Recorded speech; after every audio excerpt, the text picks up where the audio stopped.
सीधे बड़ी खबर इस वक्त की आपको बता दें, ये खबर है ट्रंप और जेलेंस्की के बीच हुई तीखी बहस से जुड़ी हुई, जहां जेलेंस्की ने समझौते का प्रस्ताव ट्रंप का ठुकरा दिया। आपको बता दें कि युद्ध विराम के लिए जेलेंस्की तैयार नहीं है। ओवल हाउस में दोनों के बीच मुलाकात हुई, बातचीत की कोशिश थोड़ी ही देर में बहस में बदल गई।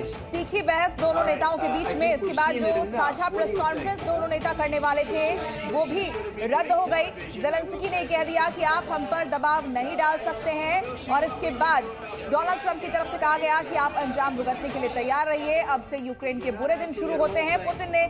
और इसके बाद जेलेंस्की ने कहा कि आप पुतिन की भाषा बोल रहे हैं। यानी कुल मिलाकर तीखी बहसबाजी हुई है, लेकिन युद्ध विराम के लिए जेलेंस्की तैयार नहीं है। यूक्रेनी राष्ट्रपति जेलेंस्की और अमेरिकी राष्ट्रपति डोनाल्ड ट्रंप बैठे तो थे एक बड़ा समाधान निकालने, लेकिन ओवल ऑफिस में ये मुलाकात विफल रही। Don't tell us what we're going to feel. We're trying to solve a problem. Don't tell us what we're going to feel. I'm not telling you. Because you're in no position to dictate that. Remember this. I'm not. युद्ध विराम को लेकर Trump शांति के पक्ष में थे, लेकिन Zelensky ने समझाते के प्रस्ताव को ठुकरा दिया। Let's start from the beginning. Sure. First of all, during the war, everybody has problems. Even you, but you have nice ocean and don't feel now, but you will feel it in the future. God bless. You don't know that. God bless. You don't God know bless. that. You will not have a war. कुल मिलाकर Oval house में दोनों के बीच बातचीत विफल रही।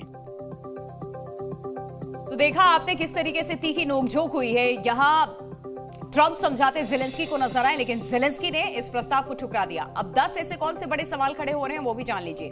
Zelensky अब क्या करेंगे, क्योंकि सबसे बड़ी बात यही है, यूक्रेन का साथ छोड़ देगा यूएस। जिस तरीके का लहजा डोनाल्ड ट्रंप ने अपनाया उसके बाद ऐसा ही लग रहा है। यूक्रेन पर रूस क्या अपने हमले और तेज कर देगा, ये बड़े सवाल इसके बाद खड़े हो रहे हैं। ट्रंप यूक्रेन को सबक सिखाएंगे जिसकी धमकी उन्होंने दी है।